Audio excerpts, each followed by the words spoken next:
بسم الله الرحمن الرحيم والصلاة والسلام على أشرف الأنبياء والمرسلين نبينا محمد وعلى آله وصحبه أجمعين. Al-Rabi' ibn Sulaiman a rapporté au sujet de l'imam Ahmed que Ash-Shafi'i a dit: l'imam Ahmed est un imam dans 8 catégories de la science. L'imam Ahmed est un imam dans 8 catégories de la science. Dans le hadith, dans le fiqh, dans la langue arabe, dans le Coran, dans la pauvreté, dans l'ascétisme, dans la piété, dans le suivi de la sunna. Il est l'imam Ahmed ibn Muhammad ibn Hanbal al-Shaybani, né en 164 de la Hijra, à Bagdad qui est situé en Irak. Il voyagea pour apprendre la science à travers le monde.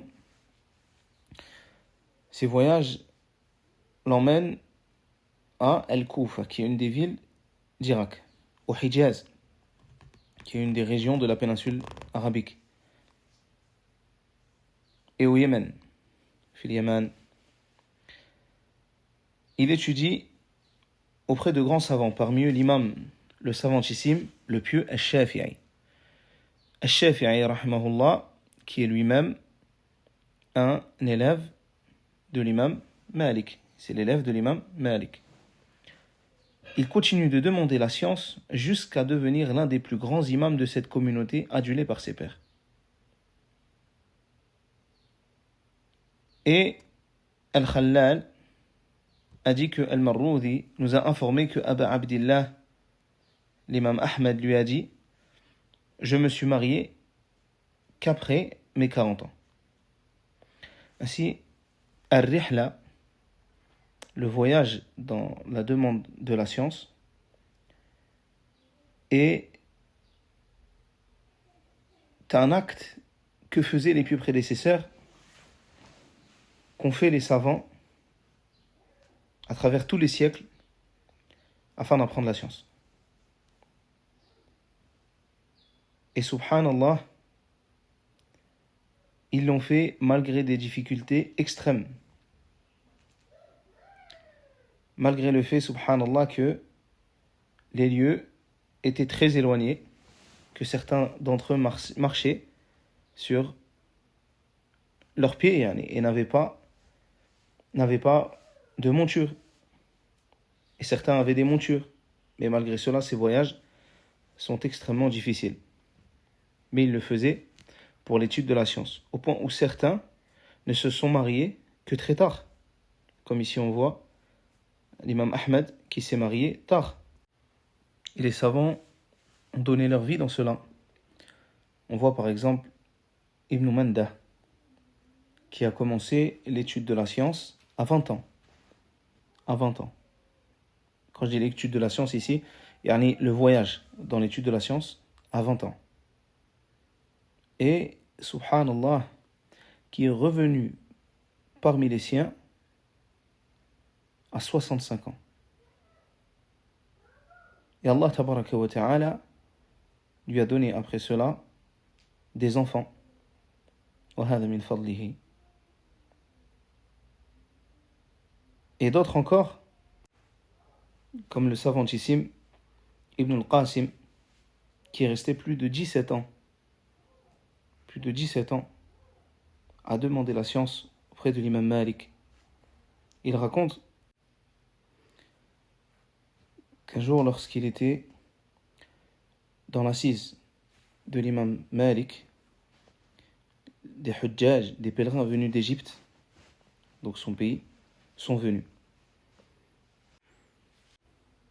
Un jeune homme passa le salam à l'imam Malik et questionna à l'assemblée et dit: Afikum Ibn al-Qasim, est-ce que Ibn al-Qasim est parmi vous?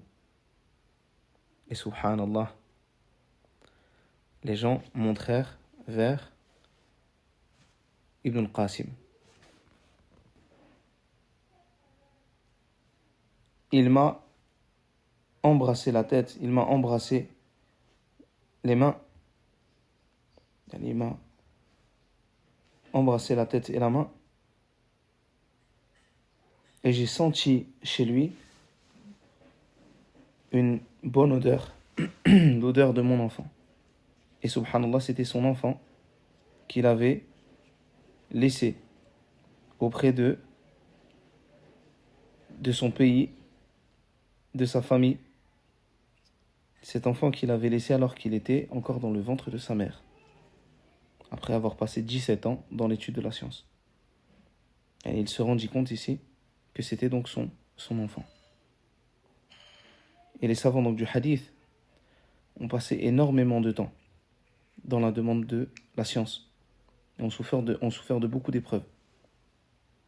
Certains ont marché des milliers de kilomètres. Certains sont arrivés et ont vu les personnes de qui ils voulaient demander la science, subhanallah, mourir, ou bien elles sont mortes juste avant qu'ils puissent arriver après tout ce voyage. Certains ont connu des pauvretés extrêmes lors de la demande de la science.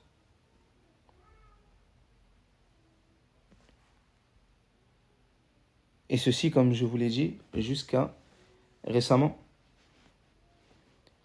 Combien de savants, subhanallah, ont souffert dans l'apprentissage et la propagation de la religion d'Allah, Azza wa Jal.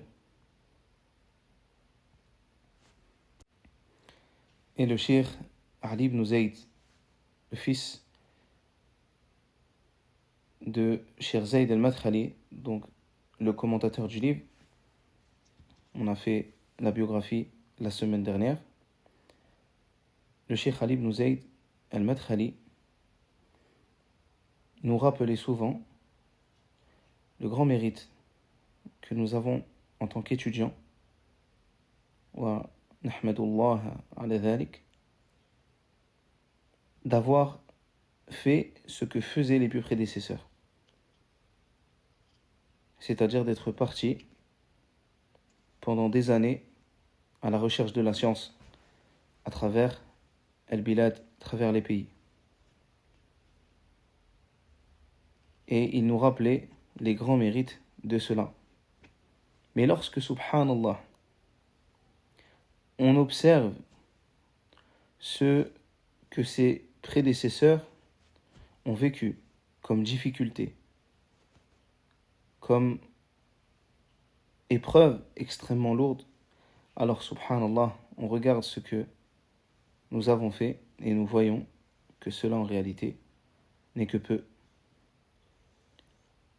Et j'en profite aussi pour recommander à chaque personne voulant apprendre la science de ne pas être des étudiants PC, de ne pas être des étudiants de petites vidéos ou du week-end, ou des étudiants d'agence qui viennent seulement s'asseoir auprès des savants en Umrah et qui après disent que ce sont des étudiants ou autres. Et si tu veux apprendre la science, voyage. Si tu veux apprendre la science, rends-toi auprès des savants, profite de leur science, de leur comportement. Si tu veux apprendre la science, fais ce sacrifice à ta hauteur, selon tes capacités, mais fais ce sacrifice. Et chaque temps que tu donneras, chaque argent que tu donneras dans le sentier d'Allah tabaraka wa ta'ala, à la recherche de la science, même si cela est très dur, walhamdulillah, c'est une grande récompense auprès d'Allah tabaraka wa ta'ala et une cause de subsistance.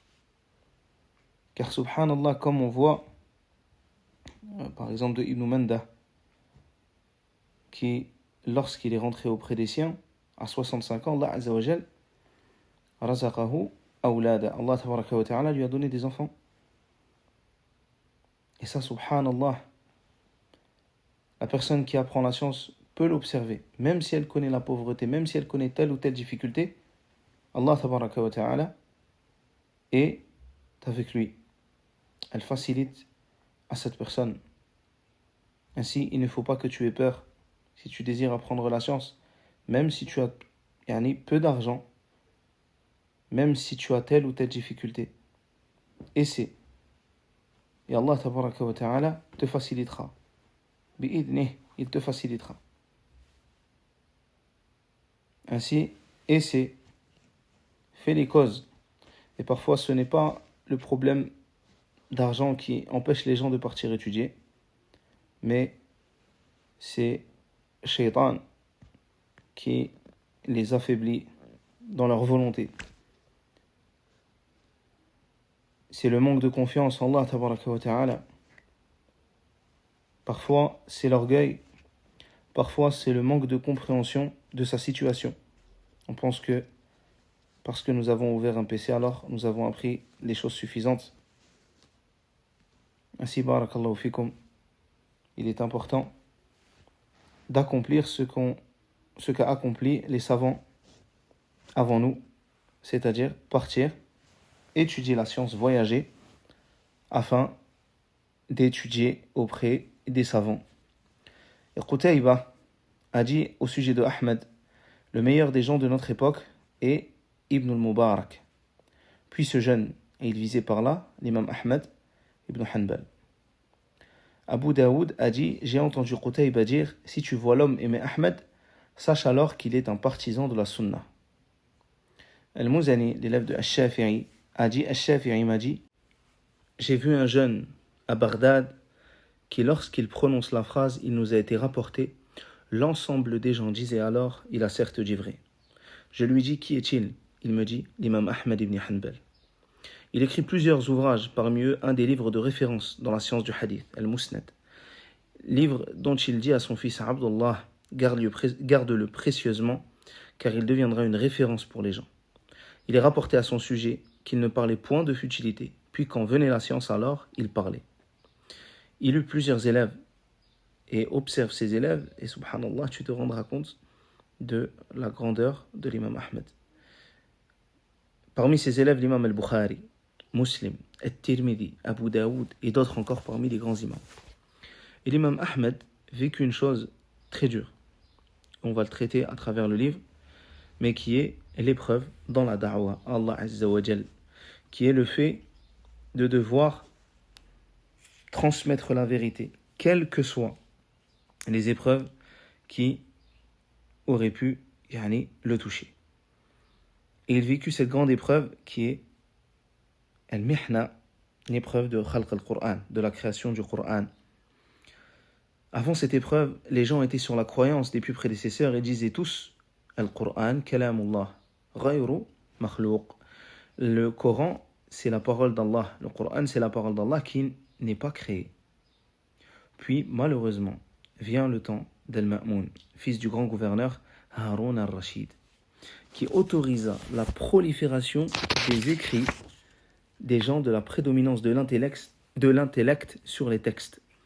Ce fut l'époque des Mu'tazila. Malheureusement, subhanallah, une époque très dure pour les gens de la Sunna. Ils subirent, lui ainsi que d'autres savants, énormément d'épreuves. Et ce pendant le règne de Al-Ma'moun, Al-Mu'tasim, Al-Wathiq. Et subhanallah, ils subirent l'emprisonnement et même la mort pour certains, comme ce fut le cas de Ahmed ibn Nasr, qui refusa de se plier aux innovateurs et fut mis à mort de ce fait, ou de l'imam al-Buwayti. L'imam Ahmed fut frappé et emprisonné. Il est rapporté que ses geôliers disaient « J'ai frappé Ahmed d'une telle force que si j'avais frappé un éléphant, je l'aurais tué. » D'autres dirent « Je frappais Ahmed. Le fouet meurtrissait sa peau. » Et il disait « C'est à toi que je demande le secours, ô Tout-Puissant des cieux et de la terre. » La fitna prit finalement fin à l'époque de Al-Wathiq et de son fils. L'imam Ahmed était considéré comme étant quelqu'un d'exceptionnel avant cette fitna. Et après elle, il fut connu dans le monde entier. Qu'Allah fasse miséricorde à l'imam Ahmed, cet imam de science et de piété.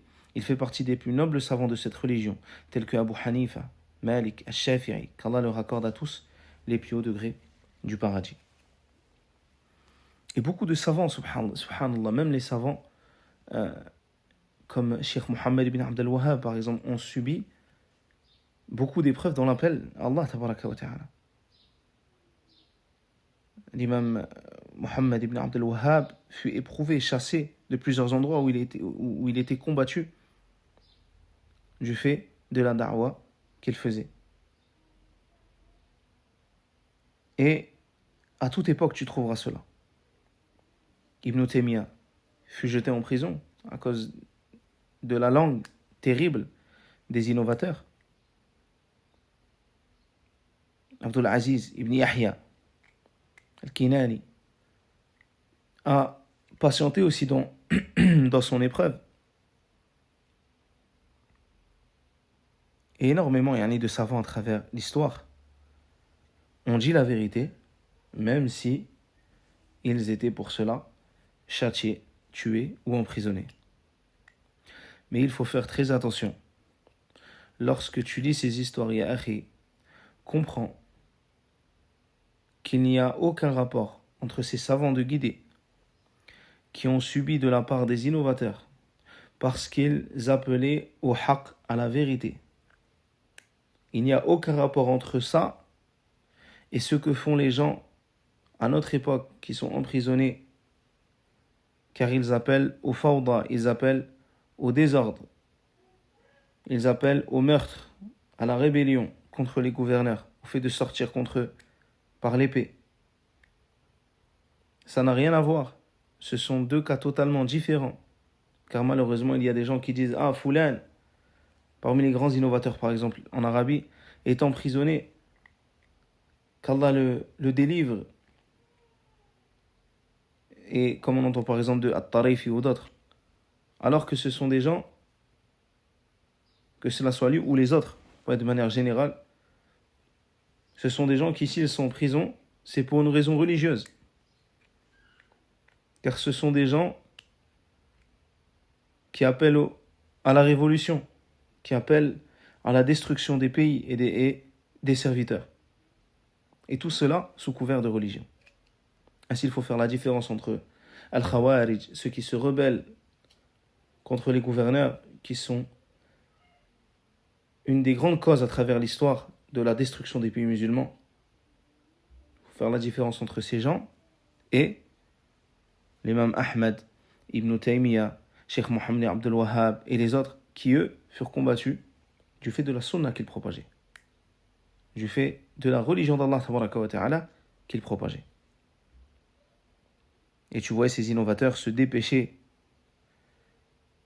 d'aller se plaindre du haqq qui était propagé dans les pays. Ils se dépêchaient d'aller se plaindre de cette vérité auprès des gouverneurs. ولا يفزعون إلى الدليل وإنما في العجز مفزعهم إلى السلطان.